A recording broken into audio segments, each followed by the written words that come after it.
up where we left off. What we are focusing on right now is, let me also say, so I slept wrong and I tweaked my neck, so it's hard for me to actually turn my neck. So if I look kind of awkward or I'm not looking at the board as much as I normally do, that is because it's my neck is hurting. So the topic we left off was looking at different forces. So forces is what causes motion. Newton's law tells us forces is what actually helps or causes acceleration. Through Newton's second law, F is equal to Fa. And that's where the free body diagram comes in. It's essentially how you tell me you're analyzing and assessing the scenario properly in terms of the meaningful physics that are going on. Now, even though that's a very important and crucial step, and probably the most crucial step, it's not the entirety of the problem. Free body diagrams can only take you so far.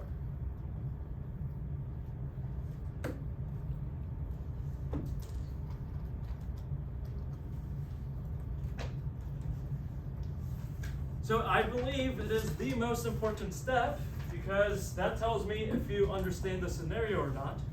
And that conceptual understanding is obviously very, very important. Because if you understand the scenario wrong, then everything else is going to be wrong following it. But that doesn't mean, just because you did the free body diagram, that doesn't mean the problem is completely solved. Because in physics, we actually care about a quantitative solution. So free body diagrams are conceptual. We need numbers. So I'll say it again, free body diagrams, I believe, is the most important step, so that is still true, but we still do need to do some math to actually get a meaningful numerical solution. So for example, the free body diagram will help you get the net force, F net. You're going to look at a scenario, you look at all the different forces that are acting on the system. So let's say you came out to, okay, force of gravity was important, also the normal force, also, let's say, the friction, as well as, let's say, drag. The free body diagram will help you get to this point. But what does force of gravity equal? What does the normal force equal? What is the frictional force equal? And what is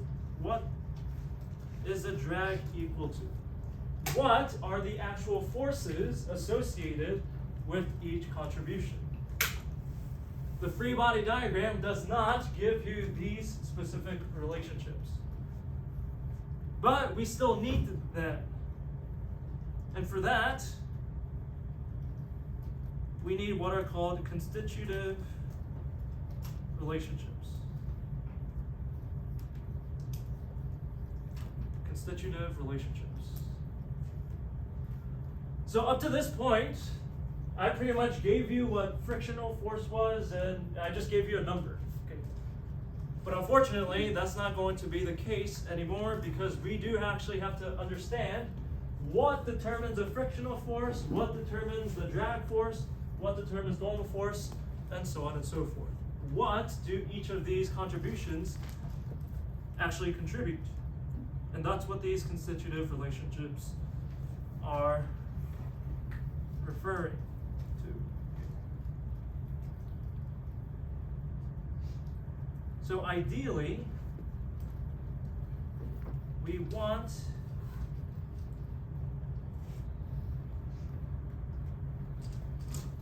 everything in terms of their fundamental parameters.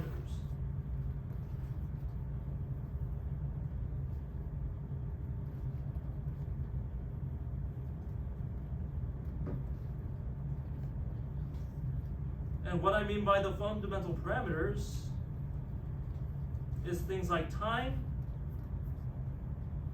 things like mass. Oh, let me just write out time.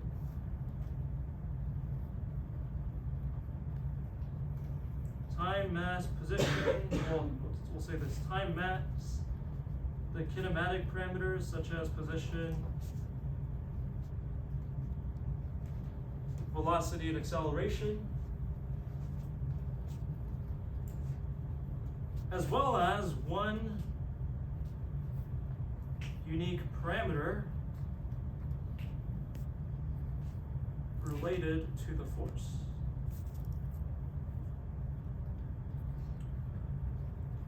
So with things like time and mass, that can give us all of our kinematic parameters. And so based on the information that we have readily accessible, that's very easy to measure, that's what we want to reduce, or those are the information that we want to be able to compute these different contributions.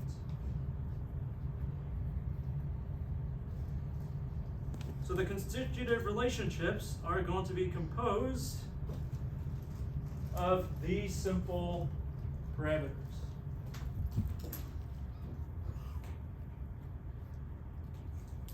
Now, when I was cataloging for you guys the forces, we discussed quite a lot. There was like, how many? Like 10 forces or something? We're not gonna dig deep into every single one, actually, but only 4 of them.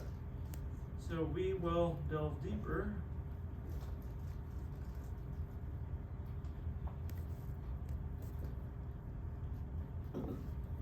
into, first we're going to look at gravity. We're also going to look at friction.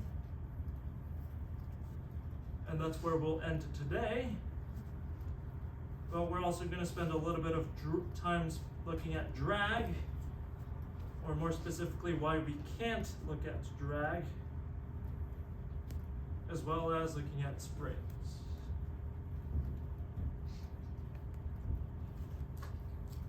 So we're going to develop more specific relationships to these different 4 forces.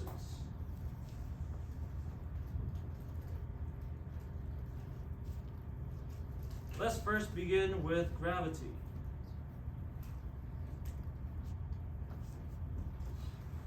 How is that different from mass? And how is that different from weight? Or are they the same thing? And that's what we're trying to understand. So let's first begin with mass. Mass is simply an intrinsic parameter or intrinsic property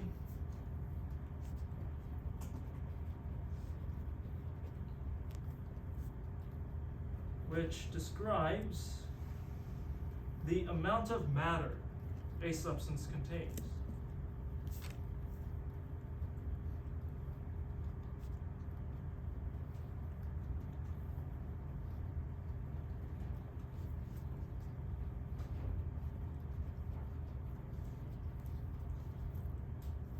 So it's the amount of matter a substance contains.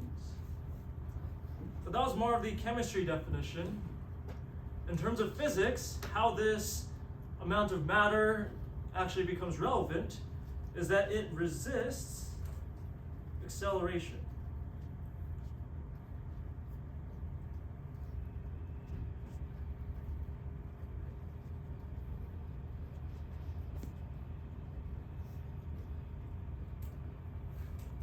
So it is the resistance to acceleration. So that's the mass. Gravity, on the other hand, is not an intrinsic property. Gravity is actually a force. It is a force. It is a force between objects arising from the mass, due to mass. So gravity depends on mass. Mass does not depend on gravity. So they are distinct. They are not the same. Gravity depends on mass. Mass does not depend on gravity. Mass is mass just by itself. Whereas gravity needs mass. So here, this is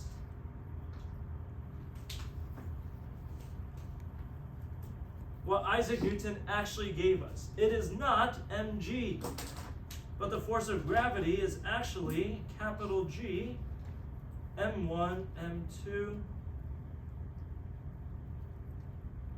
over r squared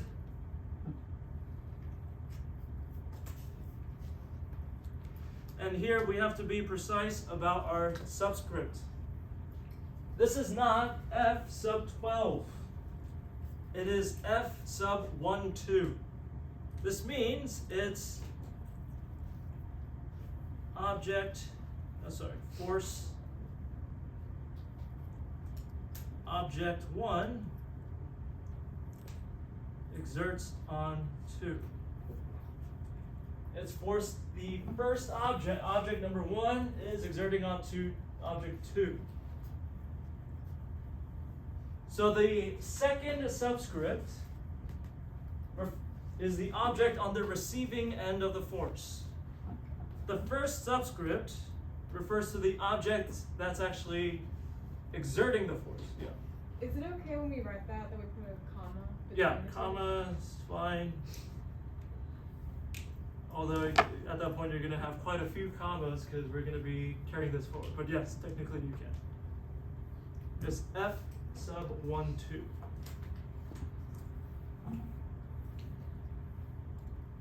And so here, let's say we have object 1 and object 2. These have masses.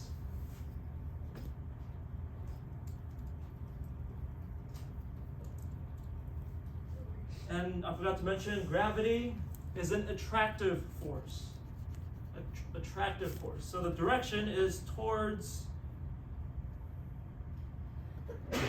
each other. In this case, instead of saying each other, this time it will be towards object number 1. Because object number 1 is pulling on object number 2. It's an attractive force. So we have two different objects, they have mass. This would be the force object 1 exerts on number 2. So you can see that the force is towards object number 1. This is what is called Newton's law of gravity.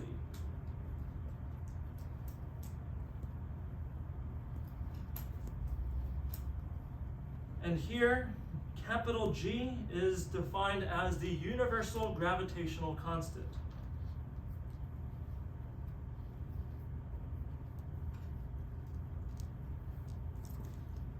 And it has a value of 6.67. Times 10 to the negative 11th Newton meter squared per kilogram squared.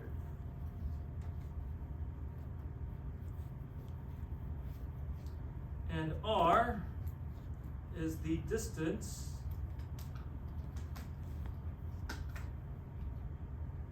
between objects 1 and 2. So, how to understand this expression is m1 and m2 are the respective masses. So the more massive an object or the objects are, the stronger the gravitational force. You see the distance in the denominator. So the further you are, the weaker the gravitational force. So the more mass, the stronger the force, the more distance, the weaker the force. Note, this is not mg. It is not mg. This is not actually the law of gravity. So was I lying to you guys? And the answer is going to be no, and let me show you why that's the case. But before we get there, let's also look. Object 1 is exerting a force, gravitational force on object number 2. But what do you think is happening onto object number 1? Object 2 has a mass, and it's going to be attracting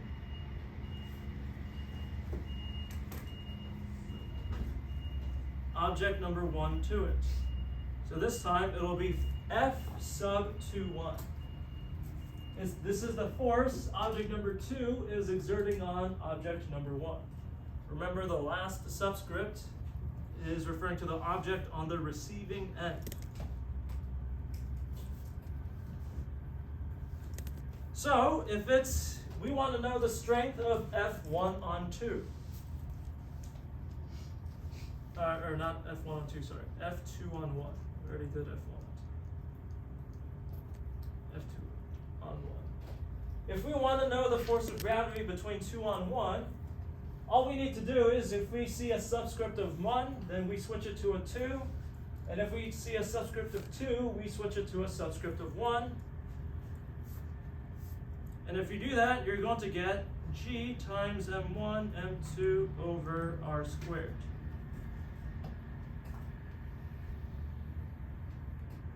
Yeah. Isn't that the same as the original? Yes, that's entirely the point. These two forces are equal. The gravitational forces between two objects, it's the same strength acting against it. The only difference, so F21 is actually equal to F12. The only difference is the direction. F1 on 2 is towards object 1. F2 on 1 is towards object 2. The strength is the same, the direction is opposite. So this is toward 2, whereas F1 on 2 is toward object number 1.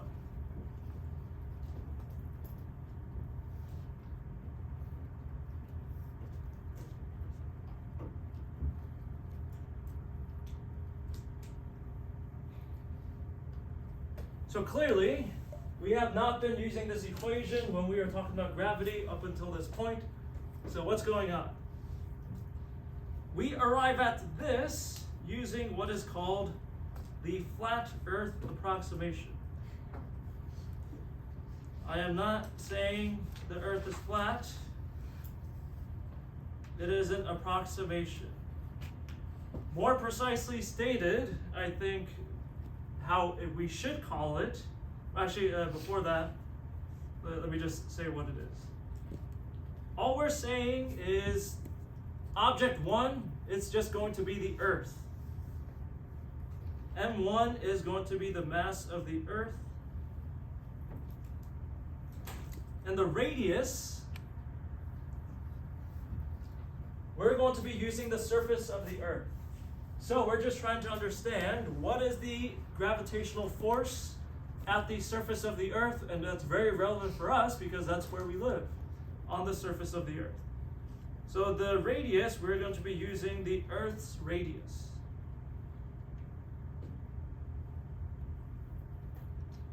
And if we do that, then this expression becomes the force of gravity from the Earth to object on surface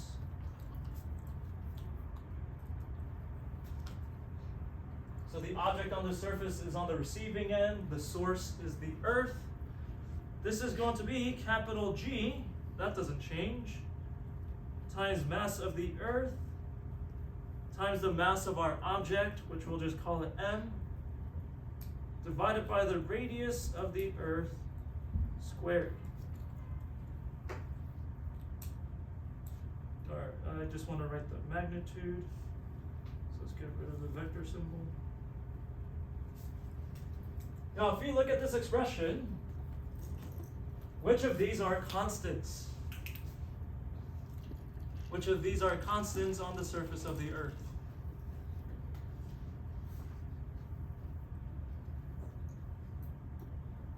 Well, G is defined as the what?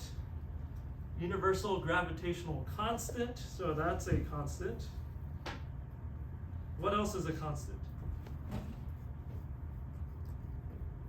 mass of the Earth. Yeah, mass of the Earth doesn't change.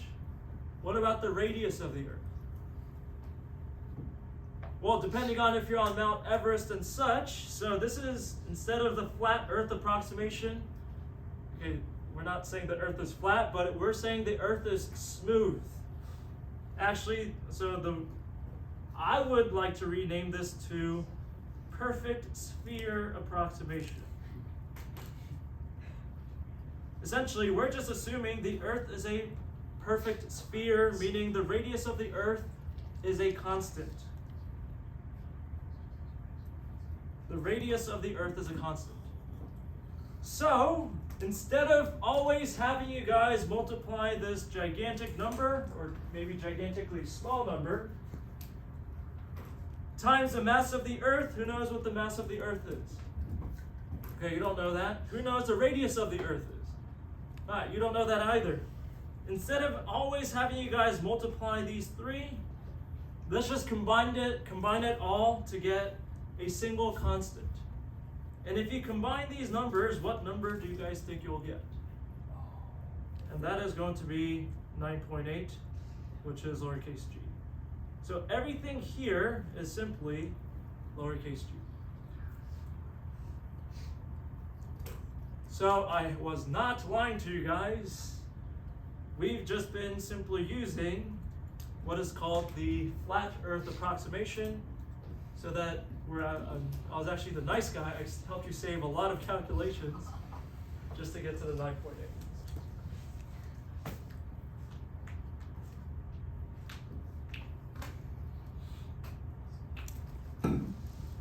So this lowercase g is actually capital G times the mass of the Earth divided by the radius of the Earth squared.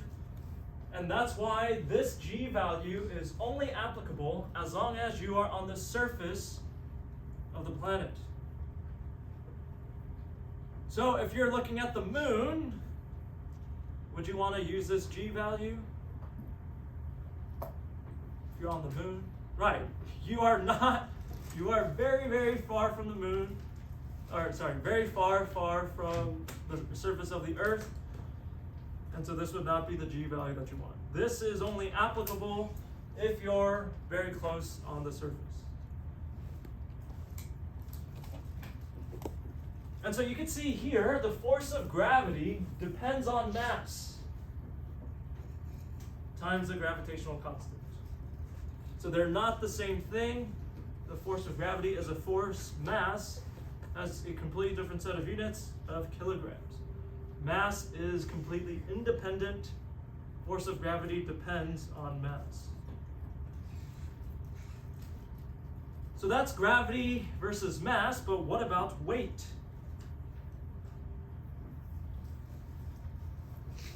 What about weight? The weight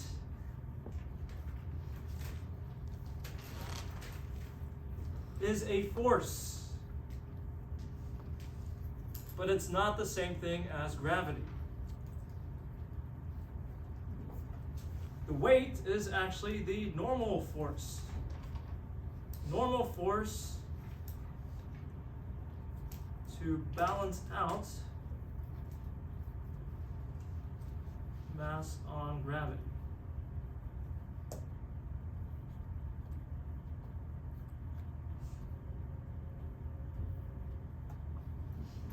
So let me write some in simple statements. Weight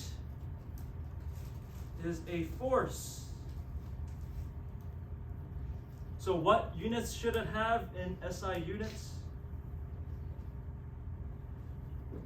It's newtons.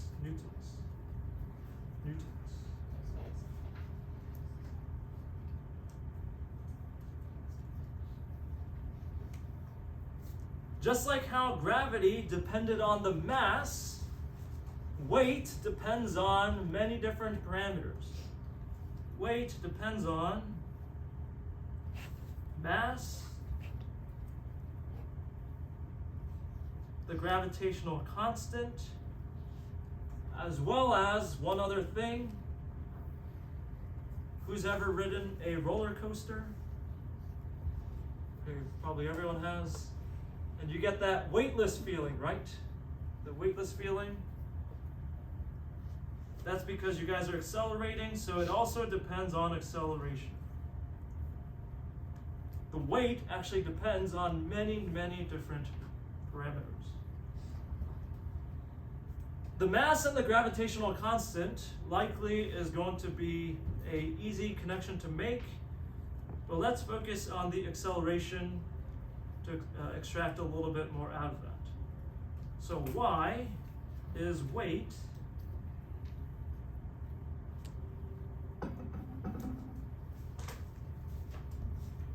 dependent on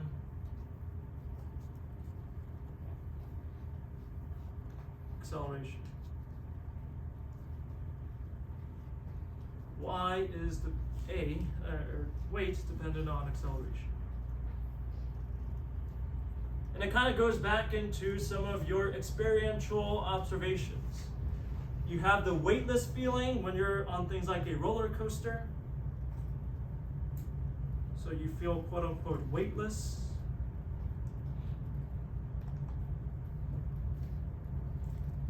Feeling in free fall or roller coasters.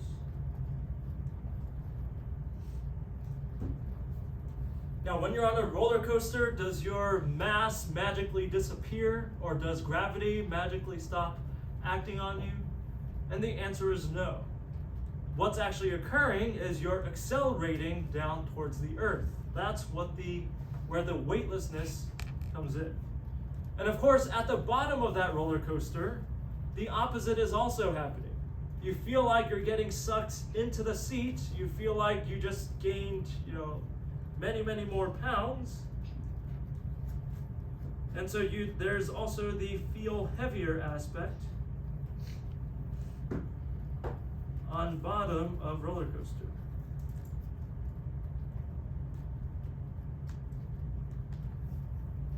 Once again, just because you're at the bottom of a roller coaster doesn't mean you magically gained mass. You didn't gain mass. What's happening is you are accelerating in a specific direction. So let's unpack that a little bit more by actually looking at the mathematical analysis. So let's say you are simply at rest. You're not moving, and you're just standing on a surface like such.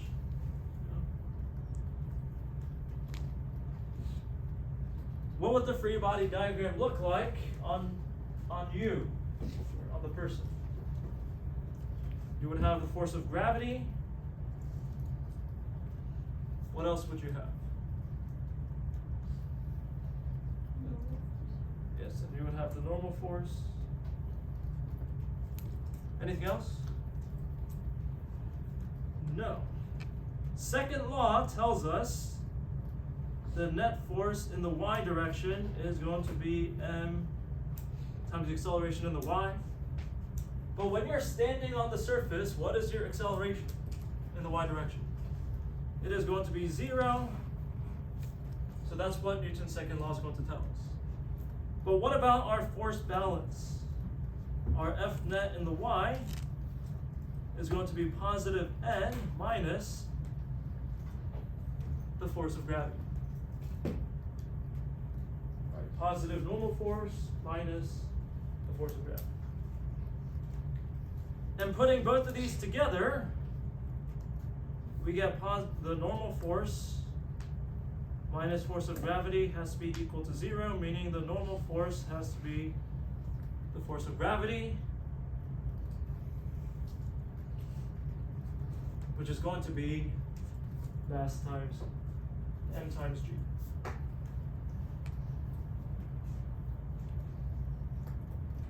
So what you're going to notice here is that the normal force was identical to the force of gravity. But this is not always going to be the case. The weight, and this is going to be the weight. So we define the weight as the normal force. And in this specific scenario, yes, did it equal the force of gravity? Yes, that is true. But this is not always going to be the case. Weight was equal to force of gravity. But not always the case.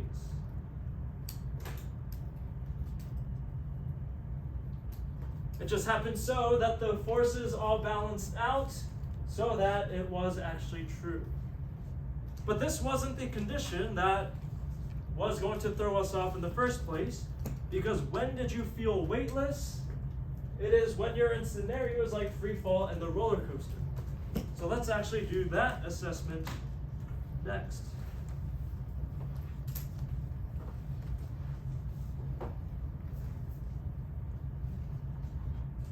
So at free fall.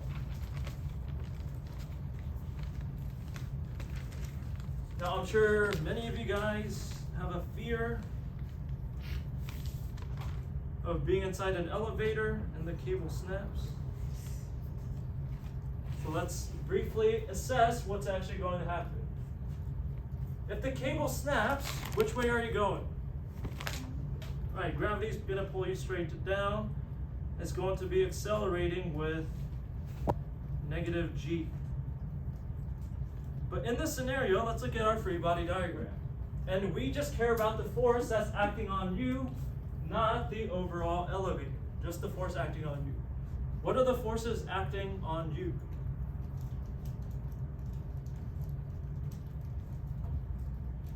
Well, you're going to have force of gravity. Anything else? Yes, you're still in the elevator. Let's say you're still in contact. And so it's going to be the normal force. So let's do second law. Tells us that the net force in the y direction is going to be MAY. In this scenario, what is our acceleration? When the cable snaps, we are accelerating towards the ground at a value of negative g. So the net F net y from second law is going to be negative mg.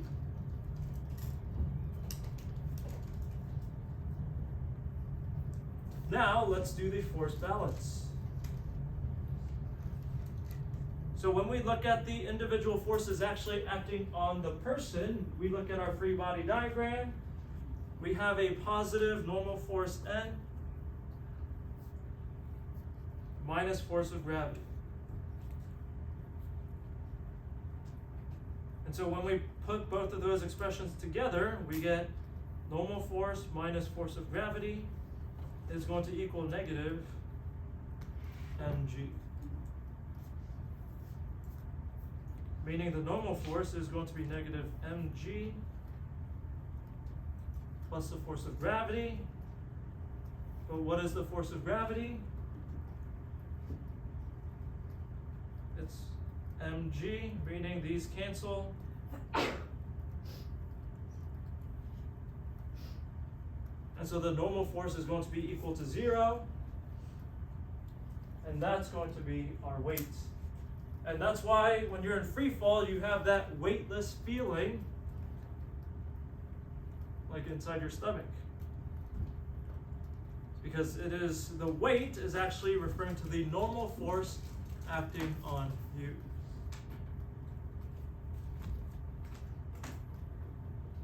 So the faster you are accelerating down, the less weight you're going to feel. The faster you're accelerating up, the heavier you're going to feel. And so the weight actually does depend on your acceleration value. Now, when most people use it, once again, this is where you have to take the hat off of like the layman terms versus technically in the physics sense. How people use it outside, when they say that, when they refer to their weight, they're assuming you are at rest. And they're just giving you this value, mass times the gravitational constant g. This is what they mean by weight. And so outside of this class, weight and the force of gravity is synonymous. But in this class, you can see that weight is actually not simply mg, but it's actually dependent on the acceleration as well. But problems in your textbook might actually just give you weight. And when they give you weight, you assume this scenario. And from here, you can extract what the mass was by simply dividing your weight by g. That's how you're going to get the mass.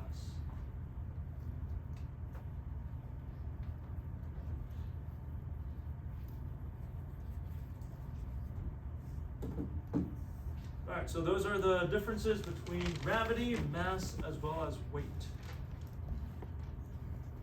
The mass is absolutely fundamental. It is inherent to the substance itself. The force of gravity depends on the mass. The weight also depends on the acceleration.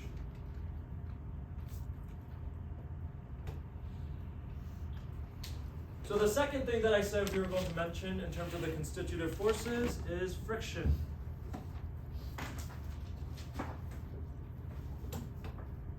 Which we give the notation lowercase f.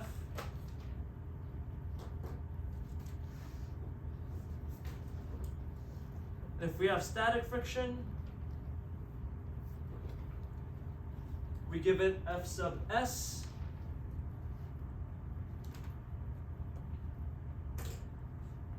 There's also the kinetic friction, which is F sub k.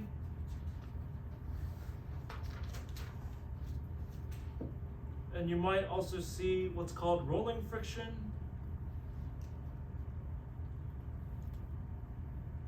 which will be called F sub r. But the rolling friction is really just a small subset of the kinetic kind.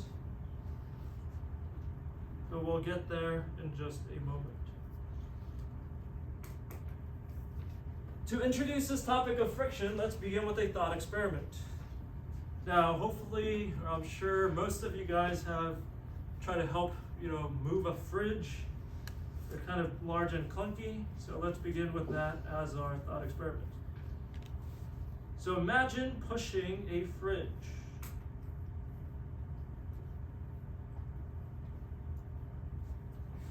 And let's do it methodically, so you're not going to just, give all your entire force all at once, but you're going to slowly ramp up in how hard you push.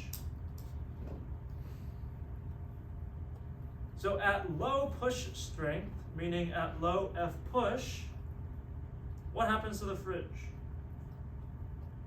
Does the fridge immediately begin to move? And the answer would be no, doesn't move. But as you keep pushing harder and harder and harder, the fridge is going to begin to move. So at, we'll call it high F push,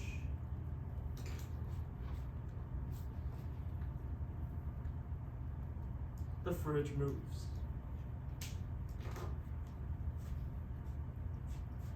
So the first scenario, when you're pushing very lightly, the fridge isn't moving, meaning something must be counterbalancing or offsetting how strong you're pushing. And the only force that's acting on the fridge is friction. So this would be static friction F sub s.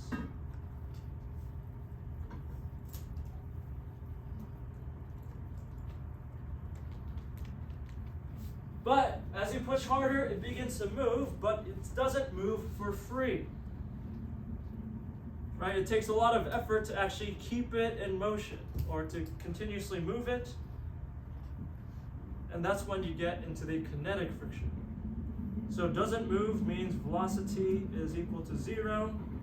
Moves means velocity does not equal 0. And these are the two different conditions of friction, or two different categories of friction.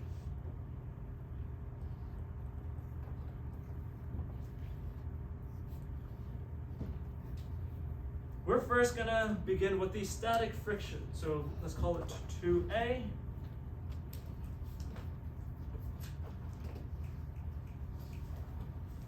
Static friction.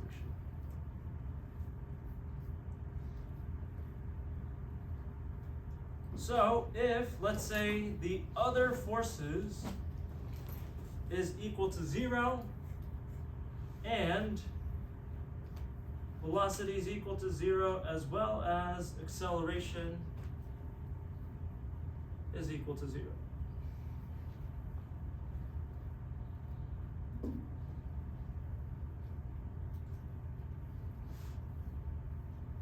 Then you will have the static frictional force. Oh, sorry, it's if the sum of the other forces is not equal to 0, but you still have these other conditions, then you will have static frictional force F sub s.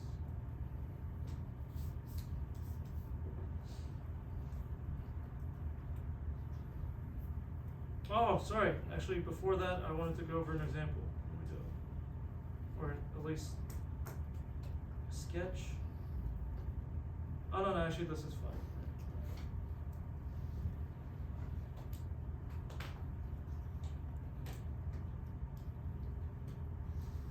Now, when I introduced friction in the catalog of forces, I mentioned frictional force opposes motion.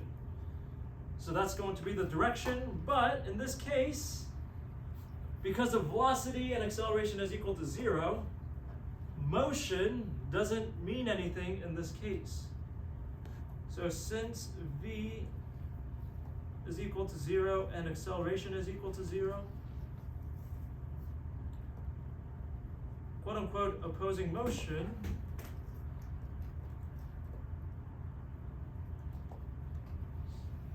is meaningless. So that criteria or this condition of opposite v does not help us to get the direction.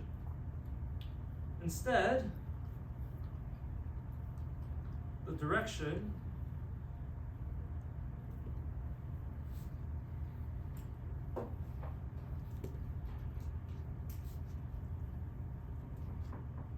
direction and magnitude, I'm more referring to the direction here,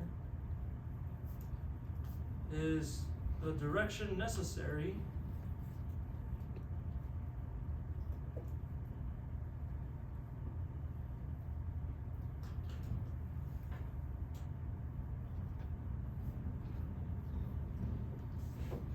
to keep F net equal to 0.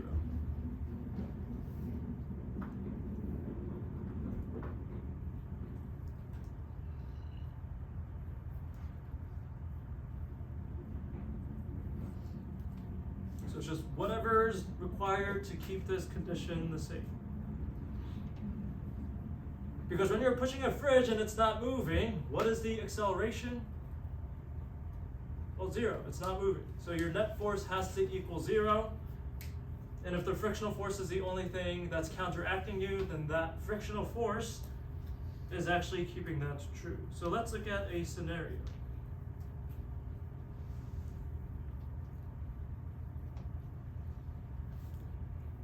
So let's actually look at that fridge example. And you are pushing the fridge. So if we were to do a free body diagram over our fridge, we have the force of gravity acting down. We have the normal force acting up. We have the push force.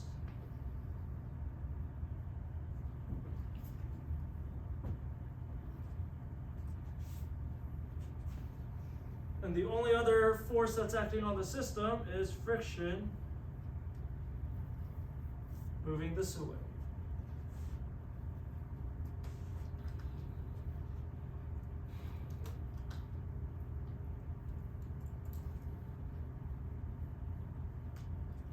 Now let's apply second law to this scenario. Because the box is only going to be translating in the x direction, let's just ignore the y for a moment, because that might not be necessary. And let's just look at the x direction. In the x direction, we have, in second law, mass times acceleration. But if the box isn't moving, what is the acceleration? 0. So we know that to be true. Now when we do our force balance, the forces in the x direction, we have positive F push. And the force that's pushing us backward is minus friction.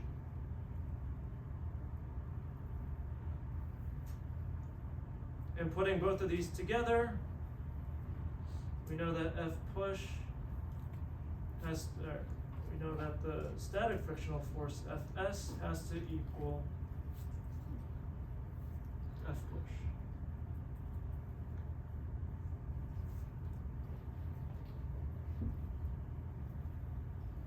And so the static frictional force is whatever is required to make sure that our static condition, that F net is equal to 0 and the velocity is equal to 0, that is being held true. The magnitude in this scenario was the same as our push force. The direction, you can see, it is in the opposite direction of our push. That is what was required to make sure that the net force was equal to 0. So here you can see the static friction completely negates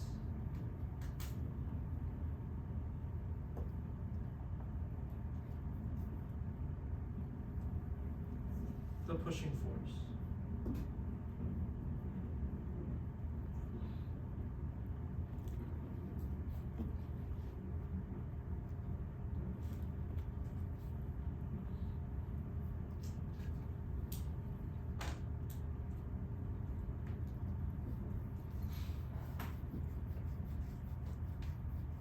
So the static friction operates based on this negation idea. It's trying to oppose or resist something that's happening. There are a few consequences that arise from that. So a consequence of the quote-unquote negating behavior of the frictional force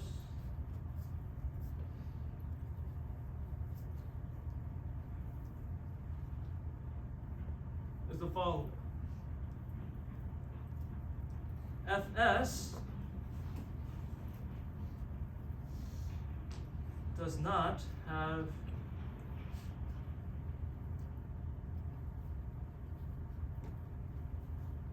precise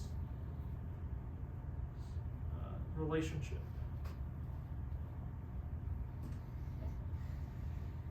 Meaning there is no equation that's just going to give you the answer.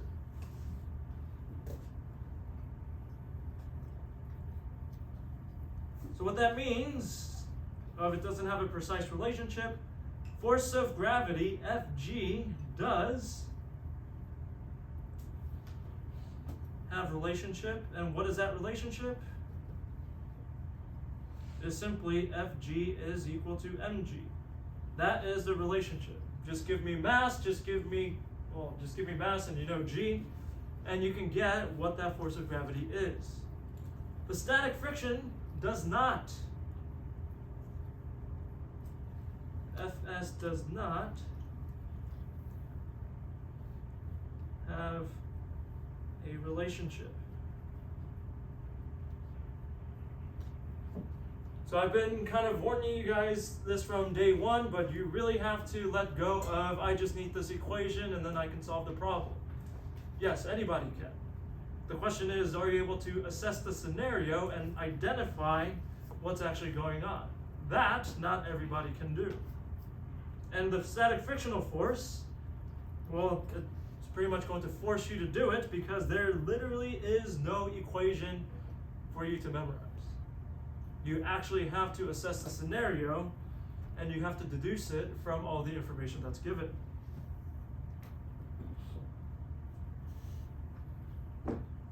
But it does have a general principle. The principle is the following. It resists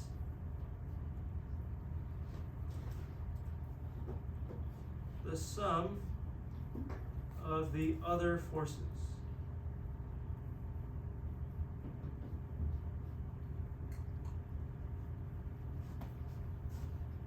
So you need to know what all the other forces are, and for that you actually have to assess the scenario. There's no magical equation for you to just, blindly plug and chug for you to get a number.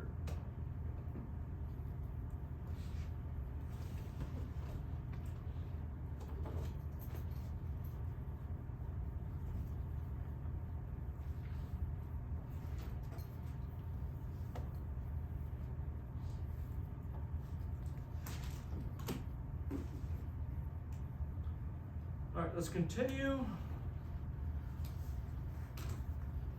So as discussed in our thought experiment, the static frictional force occurs at low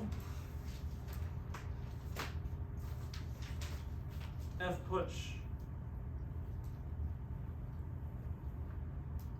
Eventually, as you keep pushing harder and harder and harder, eventually what's going to happen?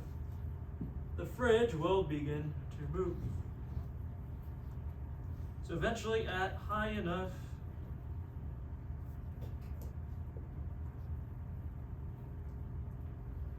F push, V is no longer going to be equal to 0. As soon as the velocity is not equal to 0, you are no longer under static friction.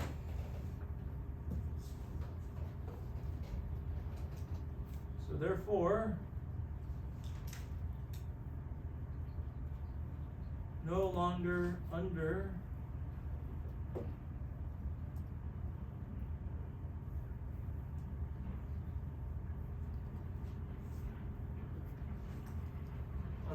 static friction. Now, what does this mean? What is one of the implications? There has to be a maximum static friction, because at some point it gives. Static friction is not infinite.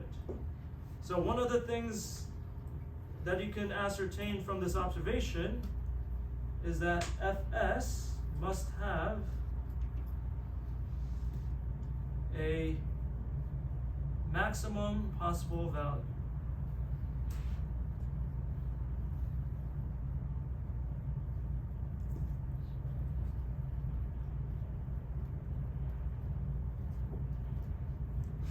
Simply put, Fs has an upper limit. And that upper limit we will call F sub S max. F sub S max is the upper limit of your static frictional force.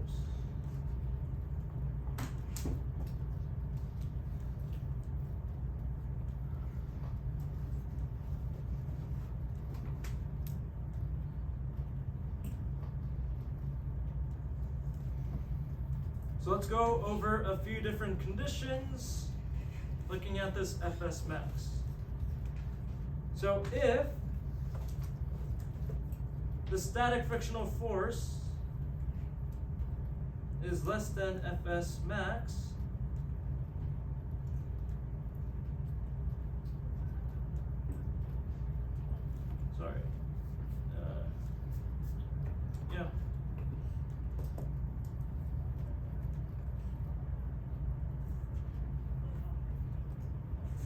if the static frictional force is less than Fs max, then you know that you're still going to have the static condition, that the velocity is equal to 0. But as you keep pushing harder and harder and harder, eventually the static friction is going to equal the maximum static friction that is possible. Fs is actually going to equal Fs max. Then we will call this the slip condition. Then object slips. What we mean by slip is it simply begins to slide. It begins to be dislodged. It is no longer going to be static. begins to slip. So meaning the velocity does not equal 0.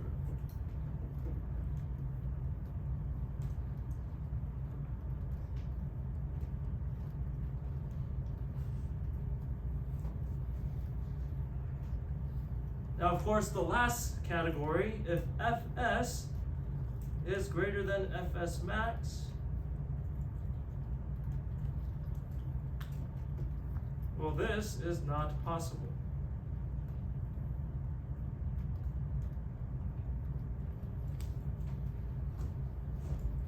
Since Fs max is the maximum force that the frictional force can be.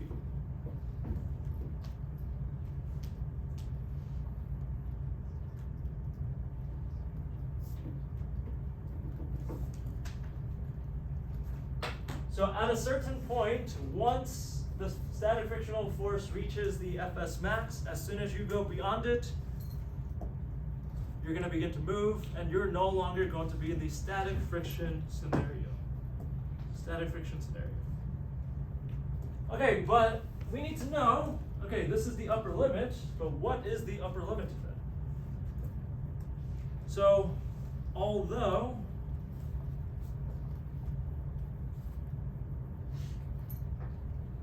Fs has no fixed relationship,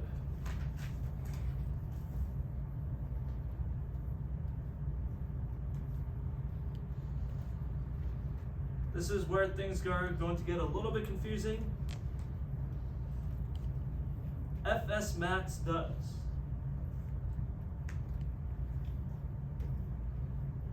So you actually have to keep two things separate in your minds regarding this static frictional force.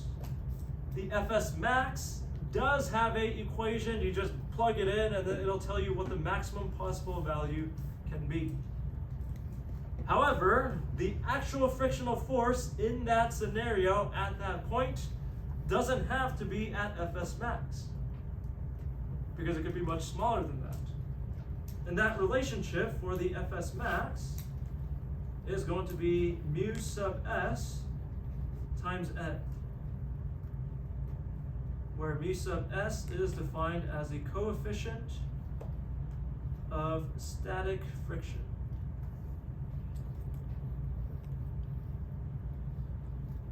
And n is defined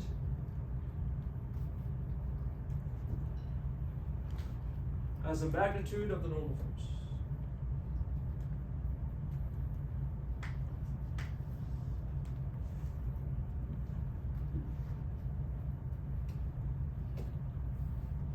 Now, one comment about the mu sub s, the coefficient of static friction, is that this depends on the materials. So there's going to be a table for you that tells you, I'm sure you guys have recognized, not all surfaces have equal friction. Right? Is that true? Although you guys are in California, so ice is likely never an issue. But who doesn't live in California? Who's not from California? Or who lives from where there's like actual snow sometimes? All right, you guys know what I'm talking about, right? Yeah. Man, I almost like broke my legs and stuff. And so there's going to be a table of values depending on if you're on wood, depending on if the object is wood. So it doesn't only depend on the surface, but also what object or what material your object is. That is important as well.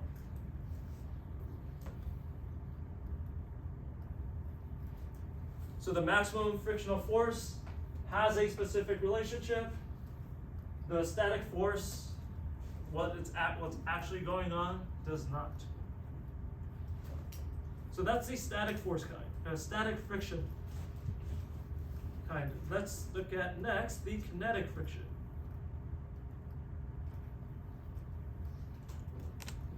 This occurs when the velocity does not equal 0.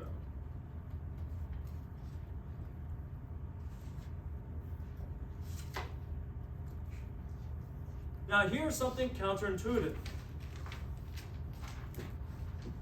As you push very lightly on the fridge, it's not going to move, so you're in static friction. But as you're pushing harder and harder and harder, then it begins to move.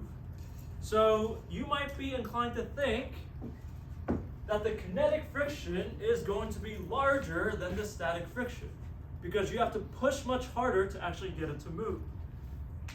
That is actually not the case. The kinetic friction is actually less than the Fs max. This is very, very counterintuitive. What this means is that once it slips, meaning once in motion,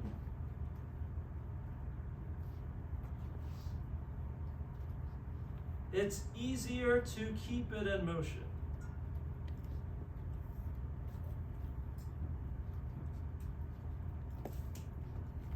Once it begins to slide, it's easier to keep it sliding because the frictional force, when it's moving, is less than the amount of friction that was opposing it. So alternately said, it's easier to maintain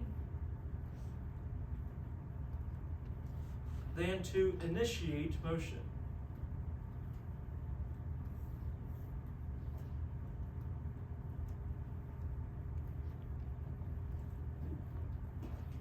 And this simple fact benefited many Korean families living in the Southern California region because every time I helped them move, I would be using this fact in my head.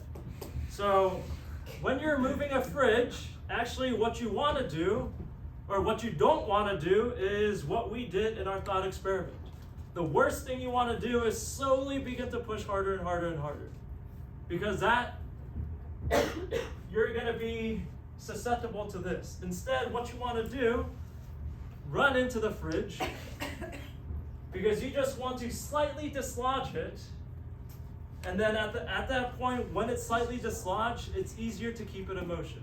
And of course, when you run into the fridge, you need to aim at the bottom, not the top, because what happens if you aim at the top? It's going to topple over, right? You're trying to dislodge it from the base, so you want to run into it from the base, and as soon as it begins to slide, you just want to keep it in motion. You don't want it to get it to stop slightly further down.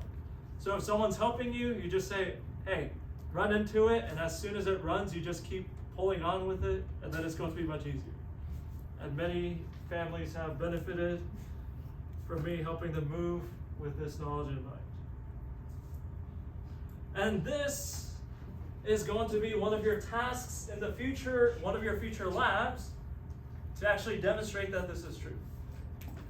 That's actually going to be one of your labs, so keep that in mind.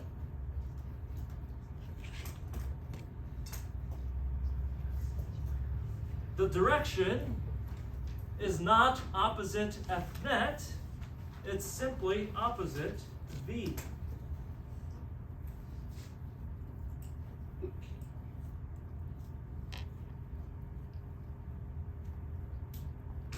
Not F net, opposite V.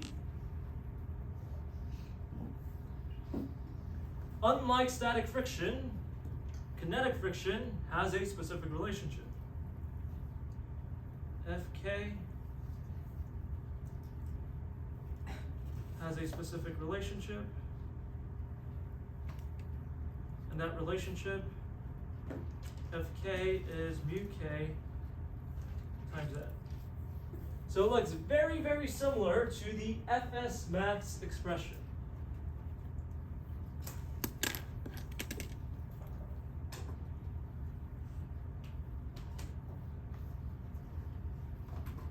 Here, mu sub k is defined as a coefficient of kinetic friction.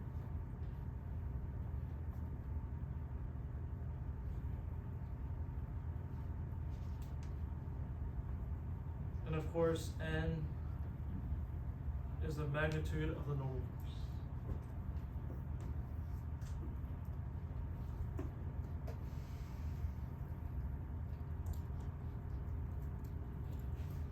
For completion, I'll also do the rolling friction to C.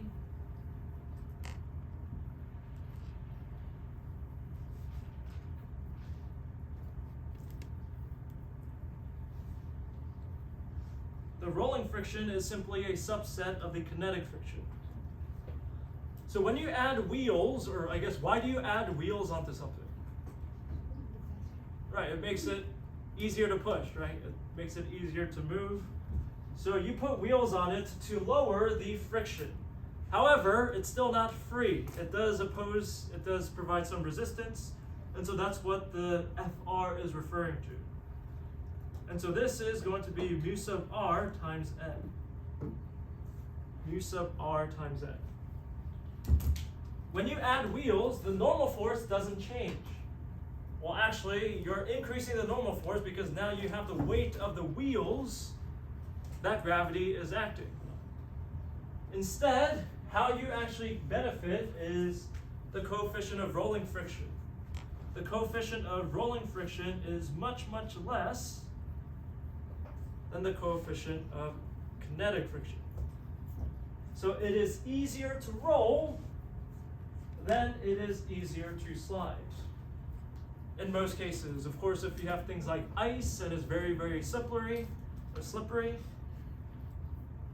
then that's obviously going to not be the case. But in general, rolling is much, much easier than sliding. So easier to roll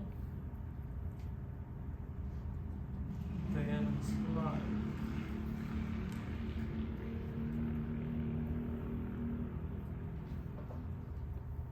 Now, one thing that all of the frictions have in common is this normal force N.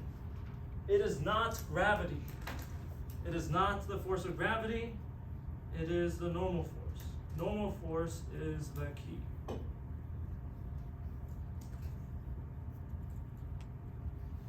And generally speaking, in which direction is the normal direction? Is the normal force? Generally in the y, right? Even if it's angled, you want to rotate our x-axis, and so it's always acting in the y. Whenever there's friction, you need to consider the y component. So reading, need y component analysis. The y component is what's going to give you the normal force that you can actually plug in to your friction expressions.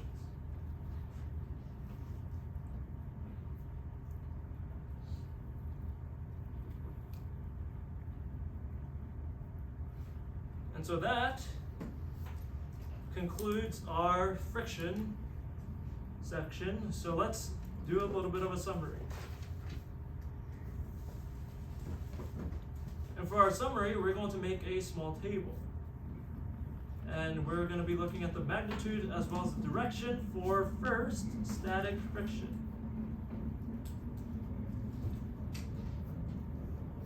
In static, there was two different frictions that we looked at.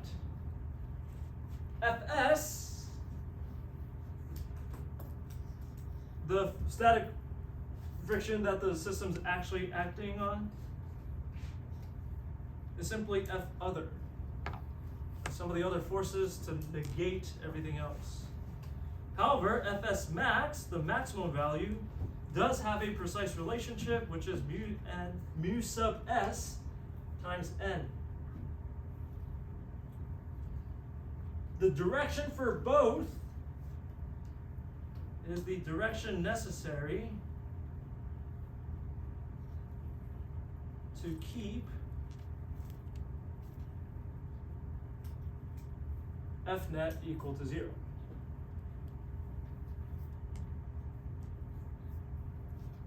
Second kind is the kinetic, where F sub k is mu sub k times n. And the direction of the kinetic is simply opposite v.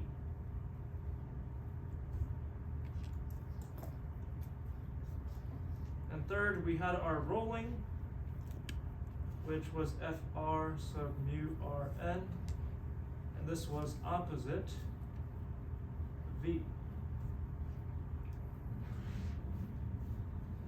It's not FR comma mu sub n.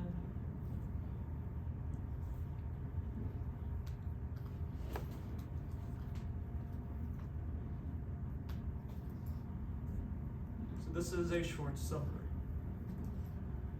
Now we looked at these individually, but let's combine the static and the kinetic friction together. And we can get a complete understanding of this by drawing what's called a friction versus F push diagram. We're going to look at what's occurring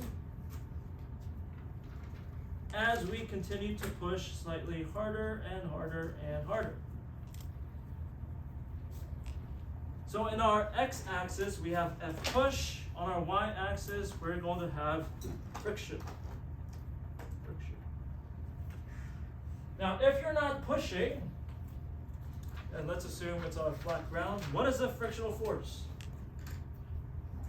It's going to be 0. There's nothing the friction, in which the friction is acting against.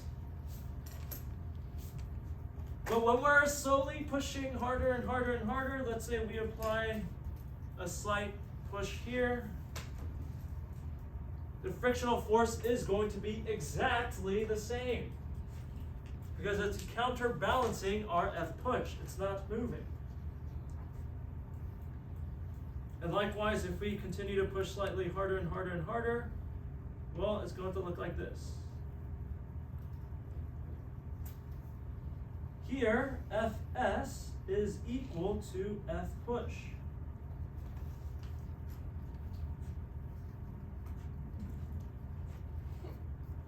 Actually, I don't want to use F push because that might confuse people. Let's use F other. We're not going to be plotting it against F push, but F other. So in this region, as the other forces are increasing, that's what your static frictional force is going to be. But as mentioned before, there is a maximum static friction that's possible, and let's say that's going to be this point up here. And this is Fs max. So you can push up until this point and you're not going to budge. But as soon as this is met,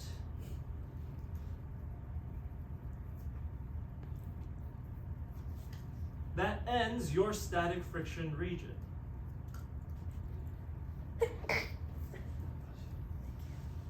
So you're going to keep pushing harder and harder and harder, and at this point you reach the maximum static friction allowed. But of course you can keep pushing harder. So what's going to happen? As soon as the object begins to move, the frictional force is going to jump down, and then it's going to be horizontal. So this expression up here, this is mu s times n. But as soon as it begins to move, it jumps down to this value. Is going to be our kinetic frictional force, which is going to be mu sub k times n. And so the kinetic frictional force is less than the static frictional force. The coefficient of kinetic friction is less than the coefficient of static friction. So this is what it looks like. There's a jump, a discontinuous jump that happens right at this value. And that value corresponds with the maximum static frictional force. And so from here onward, this is kinetic.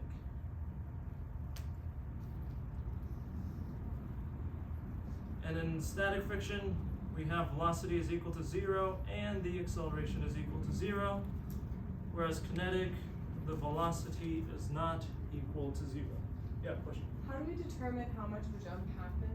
It's purely dependent, so you see they both have a normal force. It's purely dependent on how large the mu differences are. So then that's going to be given for you inside of a table.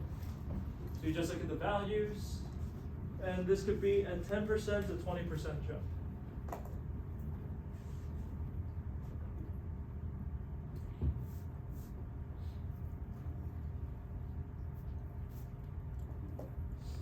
we will end with a conceptual example.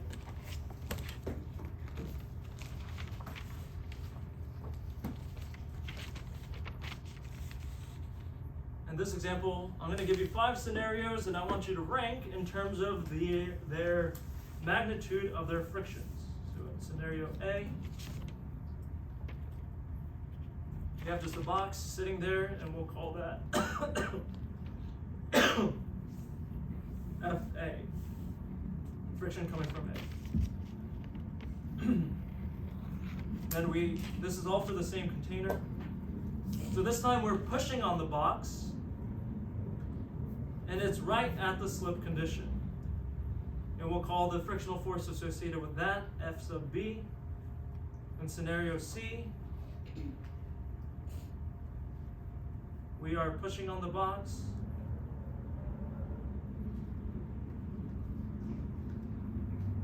and the acceleration is equal to 0. In scenario D, we are pushing on the box,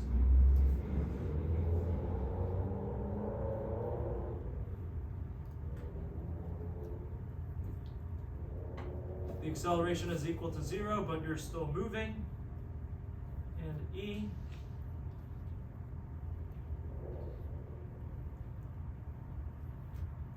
you are pushing on the box, but this time the acceleration is less than 0.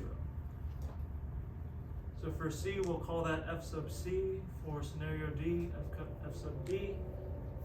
For scenario E, F sub C. So I want to know which one's greatest to the least, and then we will call it a day. Which one's the greatest? Which one would have the most static friction?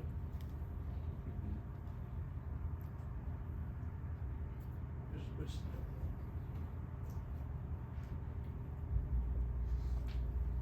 Would be B, would be B?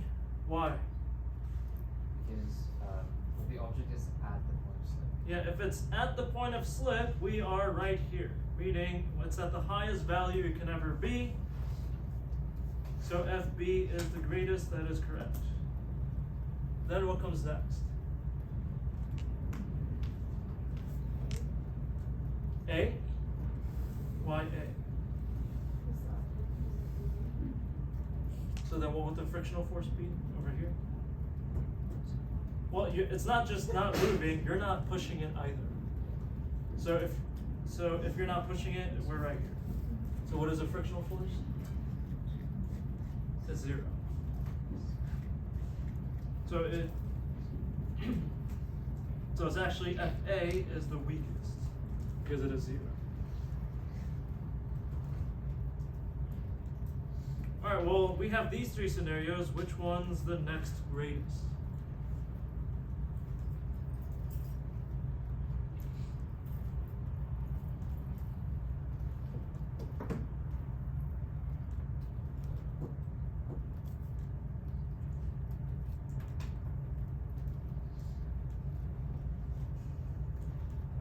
D? Why D? Because even though acceleration is 0, velocity isn't. And that would increase something. That would increase something?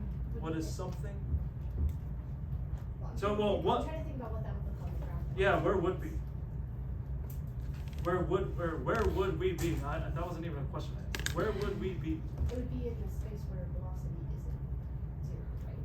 Yeah, you mean kinetic? Right, Yes. it would be somewhere around here, that is correct. Or you would be at somewhere in this region. Alright? But how does that compare with FC and FE?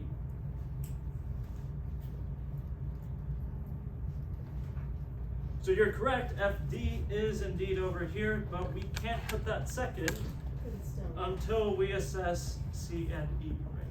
So you assessed D correctly, but we need to know what C and E are.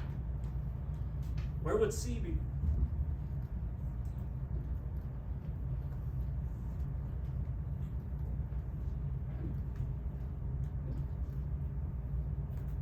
Yeah, what is say something. Would it be next because velocity is increasing? So where would we be on this graph? Oh,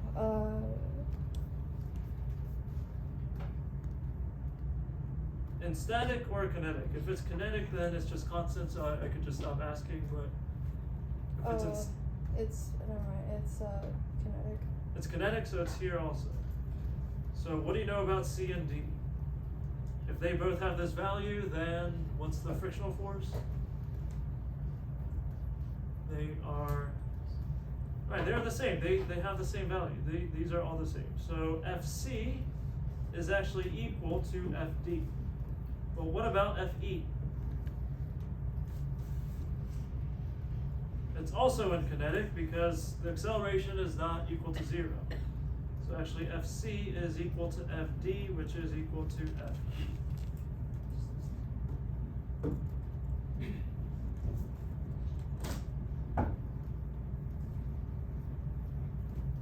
And we'll end it here.